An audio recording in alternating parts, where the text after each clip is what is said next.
দিলেন 200 চুরি করে নিয়ে দেয় 200 ফিরিয়ে দেন 200 ফিরিয়ে দিল আপনার বাদশা জানিয়ে দিল আপনি হলেন কাবা শরীফের প্রধান মতোয়ালি কাবাটাকে ভেঙে দেব আপনার কোনো চিন্তা হলো না আপনার কি কষ্ট হলো হাসানে আব্দুল মুত্তালিব জানিয়ে দিন আল্লাহ পাক আমাকে 200 উটের মালিক করে দে আমার মাল আমাকে দিয়ে দেন কাবার মালিক আমি না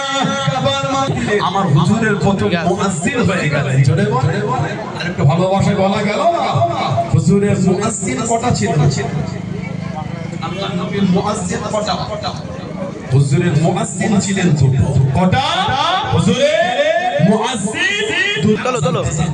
আর হুজুর বলে আমার বেলাল যখন আযান দেবে তোমরা সাহারি বন্ধ করে দেবে মানে আযান আব্দুল্লাহ ইবনে উম্মে মাকতুম রাদিয়াল্লাহু তাআলা যেরকম আসে সেরকম হুজুর আসবে বুঝো না থেকে অন্ধ ছিল কানা চোখে দেখতে পেতে কিতাব এসেছে জানার জন্য আল্লাহ পাক কোরআন শরীফের সূরা আবাসা 16টা